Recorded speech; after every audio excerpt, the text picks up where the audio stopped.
Let the words of my mouth and the meditations of my heart be acceptable in your sight, O Lord, my strength and my Redeemer. I took a course at the University of Nottingham the fall semester of my senior year in college. I also took courses there in English and in French. And this was surprising to them because they would only take courses in one area. The architecture class was one of my favorites. I read and listened to lectures on the Greek temple. This temple architecture, or classical architecture, is a model for many buildings, schools, churches, banks, libraries, government buildings, just to name a few. Often these buildings have steps, columns, and a triangular pediment. The structure is post and lintel or post and beam. The posts or columns often follow a certain Greek order, such as Doric, Ionic, or Corinthian. The Greek temples in Athens would be made of marble and sometimes fluted. These temples would have been painted in different colors. These colors have faded over the years, and inside there will be two rooms, a naos, cellar, and a stoa. The structure would house a statue of something they worshiped. I personally have never been to Greece, but I have been to the Louvre Museum in Paris, which contains pieces of Greek temples and other marbles.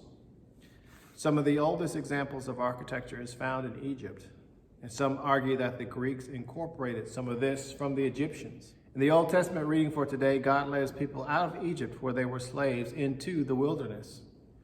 And Moses goes to the mountain to speak. Obviously, there's not a physical temple here, but God gives what is called in Hebrew the 10 words. We know this as the Decalogue, or more commonly, the 10 Commandments.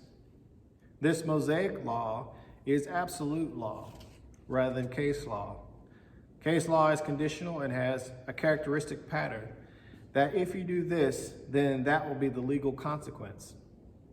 Absolute law has no ifs and buts. The Decalogue stakes out the basic conditions for inclusion in the community. Within this framework, there is a wide latitude for freedom and of faction and for interpretation of obligation to God and to one's fellow human beings. Later on in the Pentateuch, the first 5 books of the Bible, the commandments were reduced to 2. You shall love your God with all your heart, with all your soul, and with all your strength. You shall love your neighbor as yourself, Deuteronomy 6:5 and Leviticus 19:18. In the gospel reading for today in John chapter 2, verses 13 through 22, Jesus causes a disruption. His authority is questioned, and a reordering is ushered in. It must have been quite a shock to see Jesus overturning the tables in the temple. Imagine something like that happening today. It would certainly get your attention. I do not recommend trying it. So why would Jesus attack this institution? Jesus says, they are turning his Father's house into a den of robbers. Jesus sees an imbalance. Too much attention is going toward business or to money-making part. So Jesus helps the animals make an exodus. Now animal sacrifices can no longer be made because the animals have been set free. The money changers have also been thrown out.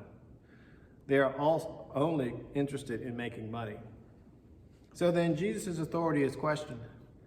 Who is this person who comes in and makes a mess of things, turning things upside down? He refers to this as his Father's house. Jesus says, stop making my Father's house a marketplace. The religious authority often born into this class of people then say, what sign can you show us for doing this? They want a sign of his authority to prove his relationship with the Father, with God. Notice the difference of how God relates to the people in the temple versus God relating to Moses. God's authority is unquestioned on Mount Sinai. The relationship is between two unequals.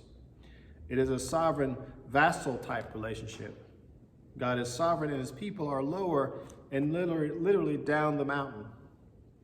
In the temple, Jesus is commanding the people to change. He is more on their level, and they have a conversation.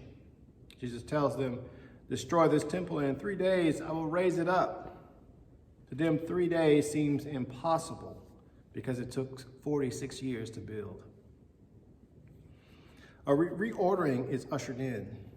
Jesus is referring to his body as a temple and not the building.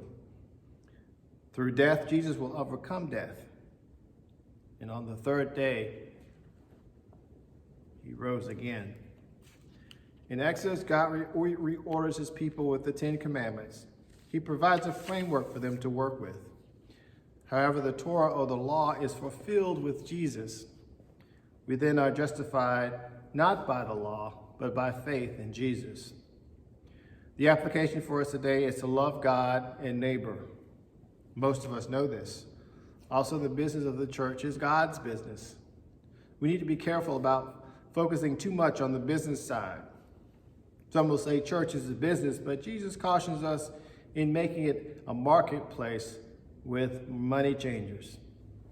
You will unlikely find people in church selling cattle, sheep, and doves. However, it is not uncommon to see other things being sold at church.